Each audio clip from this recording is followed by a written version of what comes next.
The Galactic Council chamber gleamed with an almost sacred splendor, vast and imposing. Its polished obsidian table stretched in a perfect circle beneath a crystal dome ceiling that displayed the distant stars beyond. Around this table sat the representatives of 47 species, their forms as varied as the worlds they hailed from. Some floated on anti-gravity cushions, others perched on specialized mechanical supports, while still others simply stood, their anatomies incompatible with the concept of sitting. Ambient translations hummed softly in the background, a complex symphony of hive chittering, psychically projected ethereal speech, and the polymorphic Zalari dialect. The air itself seemed charged with importance, the weight of decisions affecting trillions of lives across thousands of worlds. Ambassador Marcus Jake Morrison sat straight-backed in the human delegation's modest section. After 3 years of representing Earth and its colonies, he had grown accustomed to the slights, the subtle repositioning of his nameplate to a less prominent position, the accidental muting of his microphone during crucial debates, the patronizing head tilts and translated sighs when he cited human legal precedents. Today, like every day for the past 3 months, Jake wore his most diplomatic face. His dark blue suit was immaculate, Earth insignia gleaming on his lapel. No one watching would guess that this was the 27th consecutive session where the Council had refused to address the blockade of New Colorado, humanity's most vital colony world, home to 12 million souls now rationing medicine and watching food shipments rot in orbit. To Jake's right sat Captain Lyra Ford, military attaché to the delegation. Her ceremonial uniform concealed both a sidearm and a neural interface that maintained constant contact with human vessels throughout Council space. Her gaze swept the chamber continuously, cataloging the positions of each delegate, noting which species clustered together in pre-vote conspiracies. On his left, Dr. Alton Turner tapped silently on a holographic interface, ostensibly taking notes, but in reality, capturing and archiving every slight, every dismissal, every breach of protocol perpetrated against humanity since their admission to the Council. Turner's analytical mind categorized these offenses by severity, intent, and diplomatic impact. His dark eyes missed nothing, his fingers continuously streaming data to secure servers light years away. High Commander Vexar of the Zalari Empire rose from his elevated platform, his 4 upper limbs spread in the traditional gesture of righteous proclamation. The translation matrix converted his clicking mandibles into smooth, cultured basic. "Esteemed delegates," Vexar began, compound eyes gleaming beneath his ceremonial helm. The Zalari Empire reaffirms its legitimate claim to the star system containing the human colony of New Colorado. Our archaeological records clearly demonstrate that our survey beacons were placed in this system 11,000 years ago, long before humans had discovered fire. A ripple of amusement passed through the chamber. Jake kept his expression neutral, though his knuckles whitened slightly where they rested on the table. "The blockade," continued Vexar, "is merely the enforcement of ancient territorial rights. That humans settled there without proper historical review is regrettable, but not our responsibility. The system remains Zalari by right of first discovery, and we will maintain our presence until this Council acknowledges this indisputable fact." Queen Voice Zithak, representing the Hive Collective, rose next. Her segmented body towered nearly 3 meters tall, gossamer wings vibrating slightly as she addressed the assembly. "The Hive Collective supports the position of our Zalari allies," she chittered, mandibles working furiously.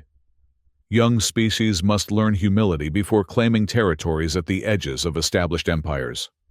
The humans' impatience in this matter demonstrates precisely why a probationary period is warranted before full Council privileges are granted." Ser Nullis, the ethereal representative of the ethereal dominion, did not stand. His translucent form simply brightened, sending waves of telepathic communication directly into the minds of all present. We find ourselves amused by human impatience. The thought impressed itself on the collective consciousness of the chamber. 3 of your Earth years is but an eye blink to species who measure civilization in millennia. Perhaps if humans spent more time in contemplation and less in frantic expansion, they would find the universe more accommodating.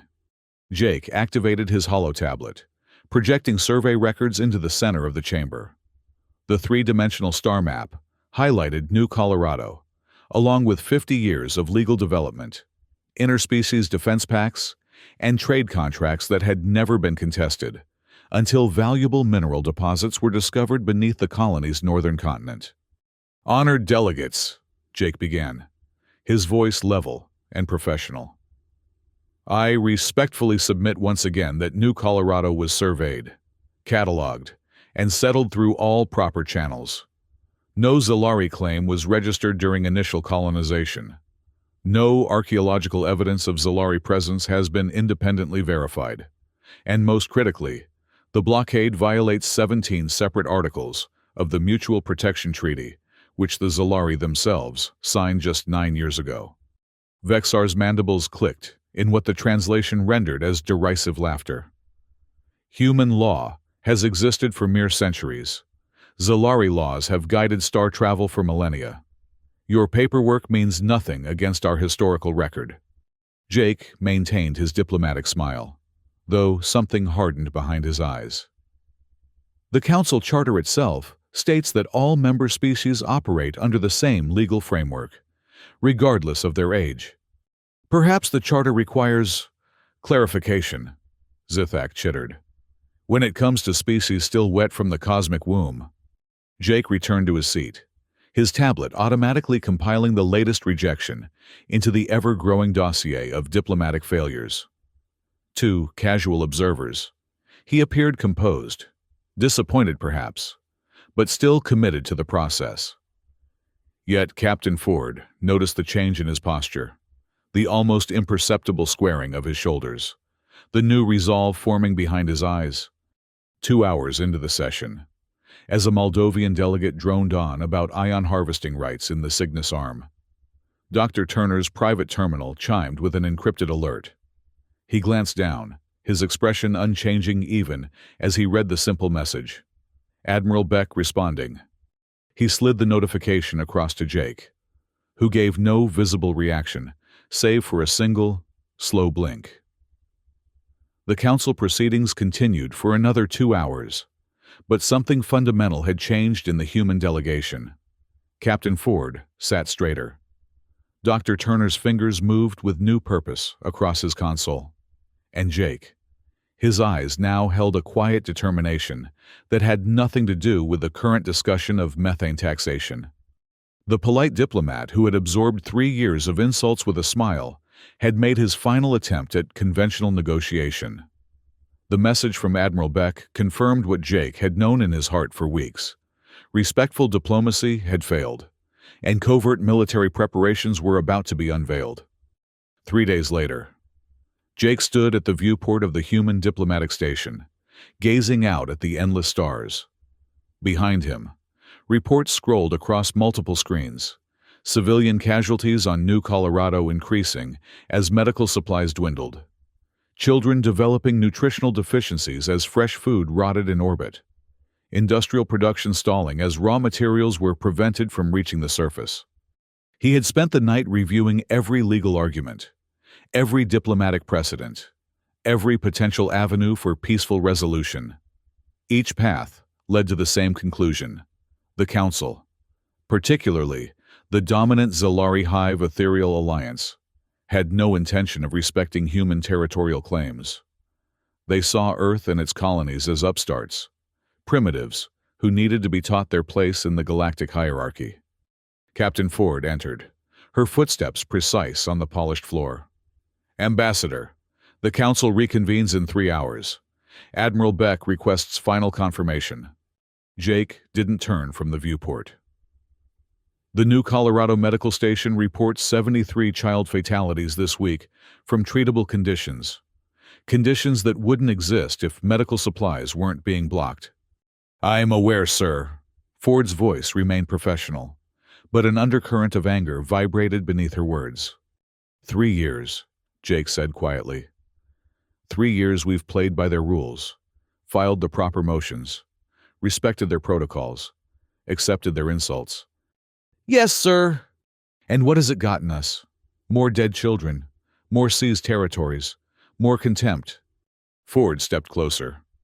"Ambassador, we need your decision. If we're proceeding with Operation Revelation, certain protocols must be activated before the council session begins." Jake finally turned, his face set in lines of quiet determination. "Tell Admiral Beck, respectful mode off. Implement Stage 1. And Captain..." "Sir?" "Wear your full military dress to the session, medals and all." Ford permitted herself a small, grim smile. "With pleasure, Ambassador." As Ford left to relay the orders, Dr. Turner entered with a stack of data crystals. Final intelligence dossiers on all council species, as requested. Tactical weaknesses, communication protocols, defensive capabilities. Jake nodded. "And the special package for the Zalari, Hive, and ethereal representatives? Ready for deployment at your signal." Turner's typically analytical expression softened slightly. "They truly believe we've been showing them everything we have, don't they?" "That's what happens when arrogance meets longevity," Jake replied, picking up one of the data crystals and turning it in his fingers. "They've been the dominant powers for so long. They can't conceive of a younger species hiding its true capabilities. The element of surprise should be considerable," Turner said, his understatement matched by the faintest ghost of a smile. The council chamber hummed with anticipation as the presiding speaker, an ancient Moldovan whose translucent skin revealed the complex circulatory system beneath, called the session to order. Jake noted the agenda with a flicker of contained anger. The main item was a proposal to re-evaluate human voting privileges and potentially reassign several human-controlled sectors to more experienced administrative authorities. In other words, they weren't just maintaining the blockade of New Colorado. They were planning to strip humans of additional territories and reduce their political standing. It was the final insult, the culmination of 3 years of diplomatic belittlement. Jake took his seat without comment, aware of the stares directed at Captain Ford's full military regalia. The medals and commendations that adorned her uniform represented campaigns and conflicts most council species knew nothing about. Human battles fought and won long before council membership had been granted. The presiding speaker's translated voice echoed through the chamber. "Before we begin formal proceedings, the council recognizes High Commander Vexar of the Zalari Empire to present the status report on the New Colorado situation." Vexar rose, his chitinous armor gleaming under the chamber lights. "The Zalari peacekeeping force continues to maintain order in the disputed system. We have allowed limited humanitarian shipments as a gesture of goodwill, although human authorities continue to reject reasonable compromise." Jake didn't bother activating his tablet to display the facts, that no humanitarian shipments had been permitted in over 2 weeks. That reasonable compromise meant surrendering the colony entirely. "Furthermore," Vexar continued, "the Empire proposes that given human diplomatic intransigence, this council should consider reducing human participation rights until they demonstrate more cooperative attitudes." Queen voice. Zithak rose in support. The Hive Collective concurs. Human expansion was reckless and unsupervised for too long before they joined this council. They have shown weakness in their colonial defense, and yet pride in their diplomatic posturing. Such contradiction reveals immaturity. "We perceive growing discord in the cosmic harmony," projected Ser Nules, his ethereal form pulsing with smugness. "The human presence disturbs balanced equations of power that have served this council for millennia. Perhaps a period of reflective subordination would benefit our young colleagues." Throughout these statements, Jake remained silent. Rather than his usual meticulous note-taking or immediate requests to respond, he sat motionless, hands folded before him. The stillness was so uncharacteristic that several delegates exchanged puzzled glances. The presiding speaker, somewhat disconcerted by the human silence, cleared his throat. The council recognizes Ambassador Morrison for the human response. Jake slowly rose to his feet. The chamber fell unnaturally quiet. Even the ambient translation hum seemed to diminish. For a long moment, he simply stood, his gaze sweeping across the gathered representatives.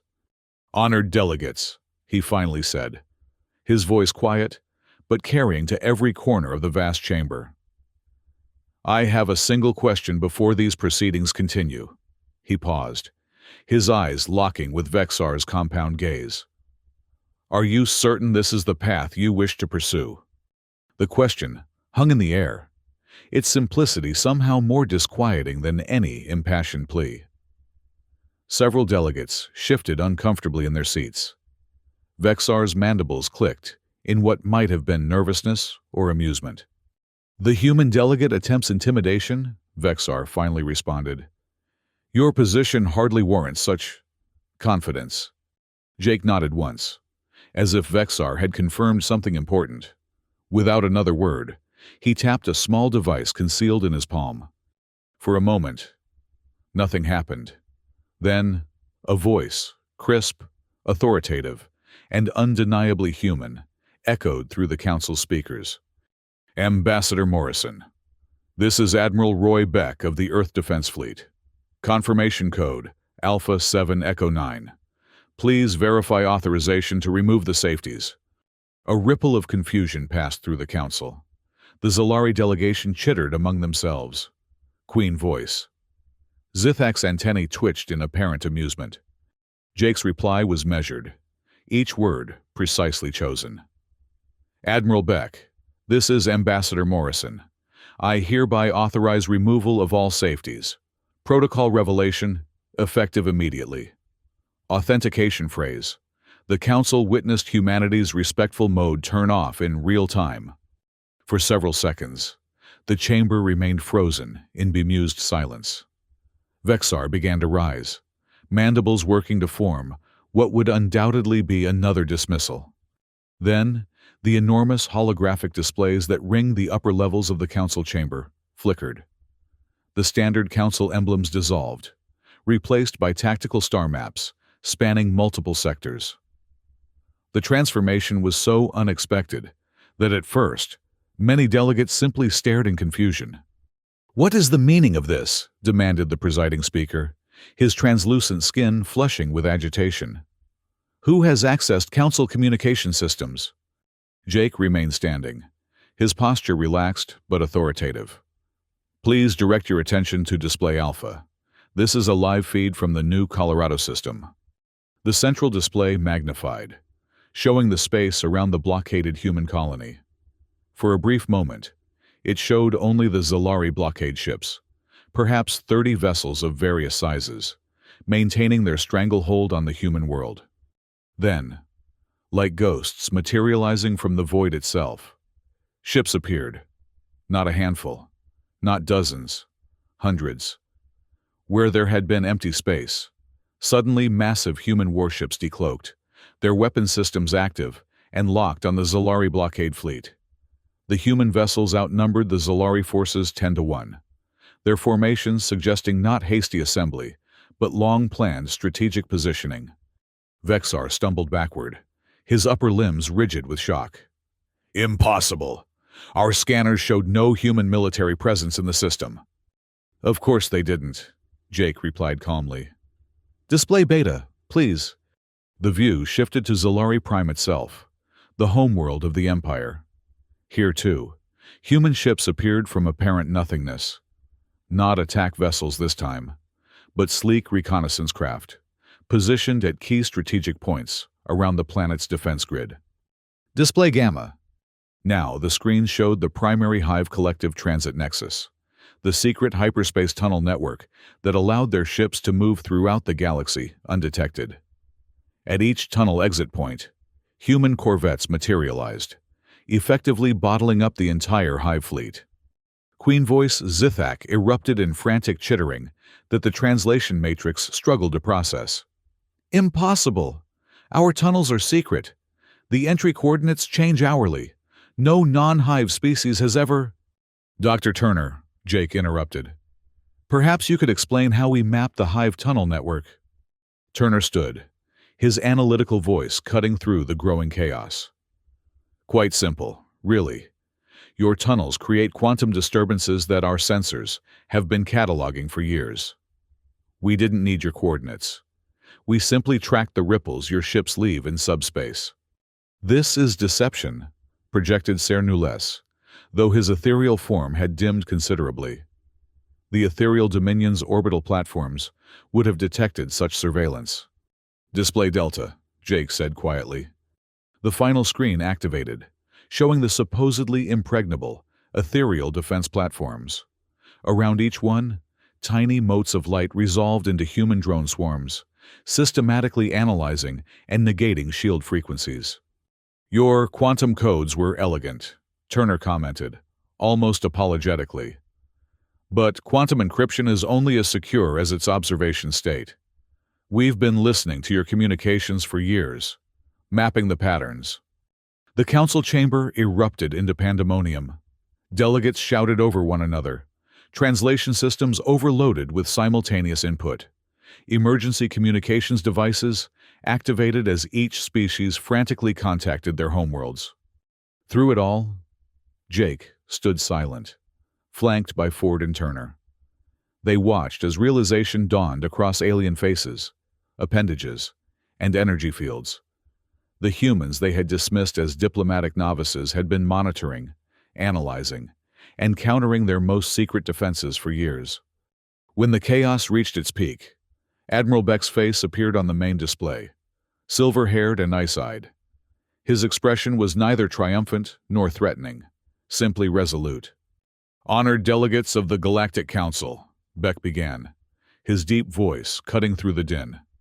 "I command the United Earth Defense Fleet, currently deployed throughout Council space. What you are witnessing is the result of 3 years of human restraint." The chamber gradually quieted as Beck continued. "For 3 years, we have obeyed every protocol. We have tolerated every insult. We have watched our people suffer while presenting legal arguments to deaf ears. That ends today." Beck's gaze seemed to meet each delegate individually through the screen. "You have 48 hours to repeal the demotion proposal, lift the blockade of New Colorado, and ratify our Fair Cooperation Treaty, without amendment. If you refuse, we will dismantle every military installation currently surrounded and liberate every human colony by force." Vexar's mandibles worked frantically. This is an act of war. The Council will never submit to threats." Beck's expression didn't change. "This is not a threat, High Commander. It is a statement of fact. Your blockade was an act of war. We are responding with measured force."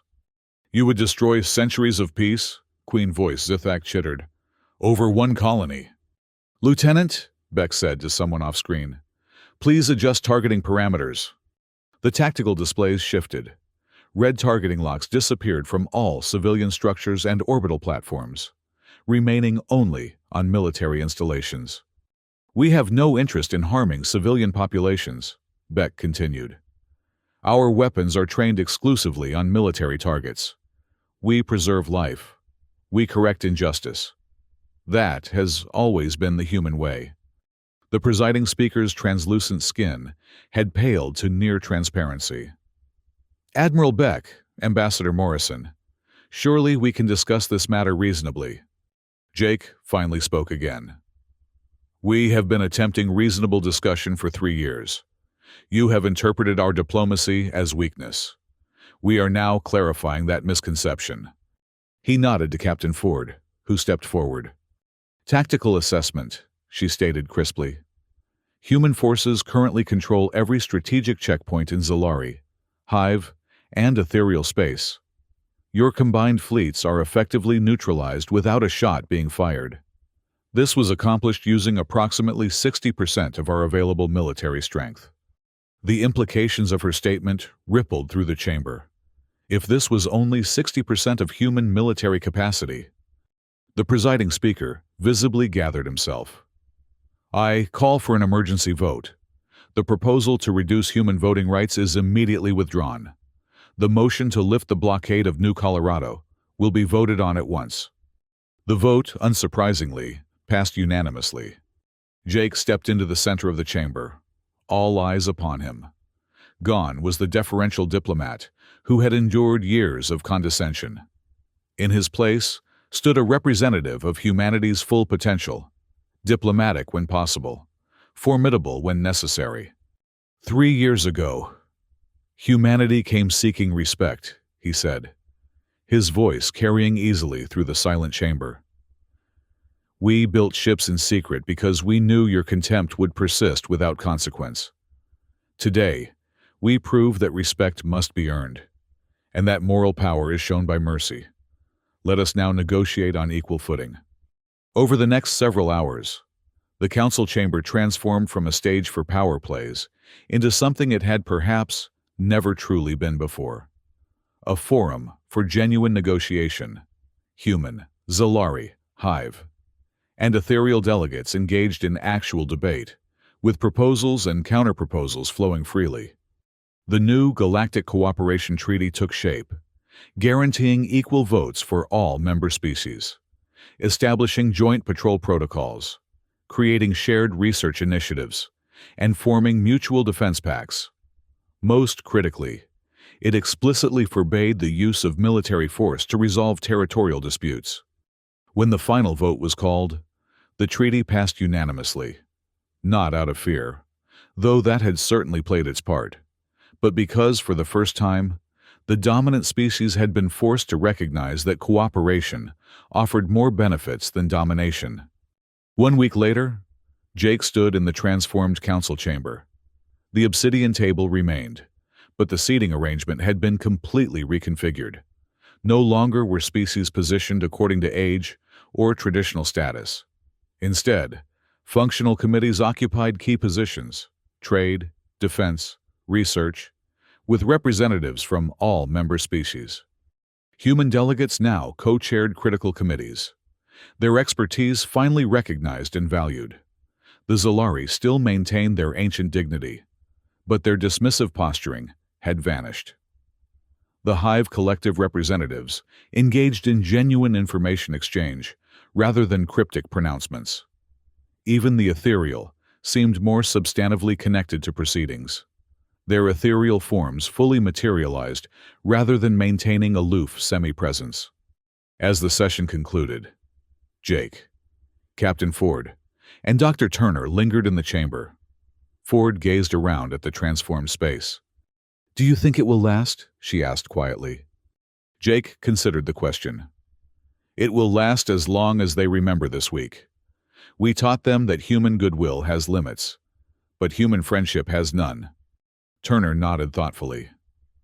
The quantum communications protocols the ethereal shared today represent a genuine technological breakthrough, not something they would have offered under the old regime.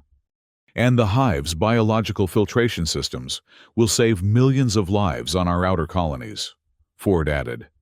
Actual cooperation instead of competitive hoarding. They walked together toward the chamber exit. Through the crystal dome above, stars gleamed. The same stars that had witnessed countless civilizations rise and fall. The same stars that now watched a new kind of galactic community taking shape. Outside the council station, human freighters moved openly among alien vessels, no longer hiding their defensive capabilities, but not flaunting them either. Trade flowed freely, including the long-delayed medical supplies now racing toward New Colorado. That evening, in his private quarters, Jake recorded his personal log. Today, the council witnessed humanity's respectful mode turn off in real time. We showed our truth, not because we desired war, but because only when respect is matched by readiness can real peace endure. Now begins an era built on mutual trust, rooted in the lessons learned when restraint ends. He paused, looking out at the stars. I wonder what our ancestors would think, seeing how far we've come, from tribal conflicts to world wars to this, standing as equals among the stars. They might be proud that we remembered the most important lesson of our bloody history. True peace is not the absence of conflict, but the presence of justice. Jake closed his log and prepared for the next day's session. There would be challenges ahead. Ancient prejudices don't disappear overnight, and power, once concentrated, resists redistribution. But for the first time since humanity had joined the Galactic Council, he felt genuine optimism about the future. The respectful mode was off. The truth was revealed, and paradoxically, that honesty had created the foundation for genuine respect, the kind that could, perhaps, last for millennia to come. In the vast council chamber, the obsidian table reflected pinpoints of light from 1,000 stars, silent witnesses to the continuing evolution of galactic civilization.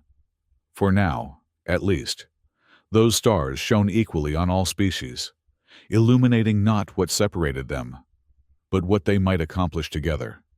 On New Colorado, children who had been near death from medication shortages began to recover.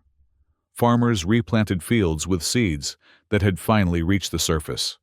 And, in orbit, where Zalari blockade ships had once loomed menacingly, a joint patrol of human, Zalari, Hive, and ethereal vessels maintained the peace, not through intimidation, but through shared purpose. It wasn't perfect, it wasn't complete, but it was a beginning. A beginning birthed not when humanity hid its strength, nor when it flaunted it, but when it revealed just enough to ensure that respect, once established, could evolve into something more profound: understanding. The day the Council witnessed humanity's respectful mode turn off became, in time, known as the Day of Revelation, not for the warships that appeared from nowhere, but for the truth they represented. That lasting peace requires both the wisdom to negotiate and the strength to ensure those negotiations are taken seriously. And somewhere among the stars, Ambassador Marcus Jake Morrison continued his work, no longer the patient supplicant, but a respected equal in the cosmic community, carrying the hopes of humanity forward into a universe that had finally begun to listen.